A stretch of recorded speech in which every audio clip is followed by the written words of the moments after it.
Vincent van Gogh, who was hospitalized after nearly severing his entire left ear, created the world-famous painting Self-Portrait with Bandaged Ear 1 week after being discharged. This painting, created based on his reflection in a mirror, has sparked over a century of debate about what really happened to Van Gogh's ear. Did he mutilate himself out of deep depression? Was it an accident caused by Gauguin? Or did he sever it to give to a prostitute? Although the exact cause of the ear-severing incident will never be known, certain events leading up to it are clear. In 1888, Van Gogh moved from Paris to Arles, over 600 kilometers away, renting a place known as the Yellow House. At 35, he was perceived as struggling professionally, relying entirely on financial support from his brother Theo. However, he aimed to transform the Yellow House into an artist's retreat. He invited Gauguin, a fellow painter with whom he had only a few fleeting encounters. At that time, Gauguin was also facing challenges in Paris and accepted Van Gogh's invitation. Unfortunately, their relationship deteriorated rapidly, shifting from mutual admiration to frequent disagreements and tensions. They lived together in the Yellow House for just 62 days. On December 23rd, 1888, Van Gogh's ear was severed.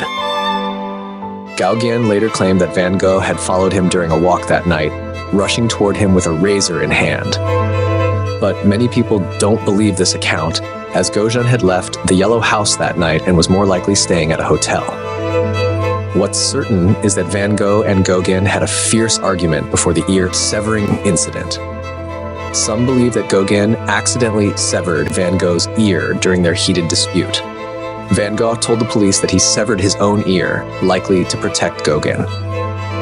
However, more people believe that Van Gogh was deeply distressed at the time, feeling abandoned by his closest friend who was leaving him.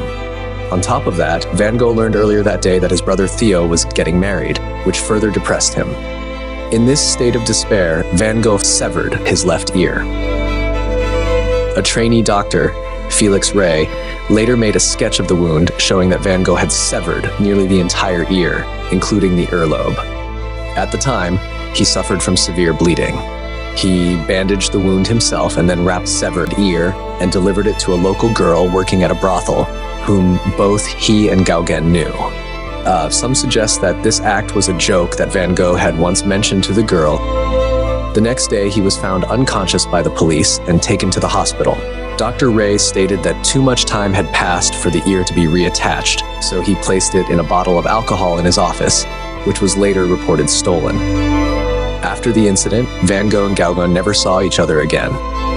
Their brief cohabitation was marked by frequent disputes, primarily over trivial matters and artistic disagreements, particularly with Gauguin urging Van Gogh to abandon realism, which intensified their conflicts. In addition to Self-Portrait with Bandaged Ear, Van Gogh painted another version, Self-Portrait with Bandaged Ear and Pipe. Both feature the same coat, hat, and bandage, but they convey different emotions. In the painting with the pipe, Van Gogh's eyes are slightly distorted, positioned closely together, with visible bloodshot eyes. His skin appears dry and wrinkled. It seems as if Van Gogh wanted to draw the viewer's attention to his face, which shows undisguised pain. He even changed the background to an abstract color, emphasizing the character's face. Van Gogh used the line of his eyes as a horizon to divide the background into two parts, orange-red on top and deep red below. The vivid colors seem to represent the blood from his self-mutilation. The composition and colors carry deep significance. In the earlier self-portrait, without the pipe, the entire face and expression appear much more relaxed, and the mood of the painting is healthier and more positive. The background shows his bedroom with a ukiyo-e panel painting geishas in a landscape. Van Gogh shifted the original painting's background, Mount Fuji, to the right to make it visible to the viewer. This painting reflects Van Gogh's positive attitude after leaving the hospital, while the version with the pipe reveals his emotional turmoil and inner conflict. During his hospitalization, his brother Theo, postman Joseph Roulin, and neighbor Gino and his wife visited him. However, Gauguin did not visit, even after receiving an invitation relayed by Theo. Shortly after the ear severing incident, Van Gogh was admitted to a mental hospital. Upon hearing that his brother's wife was pregnant, he created the vibrant painting Almond Blossom.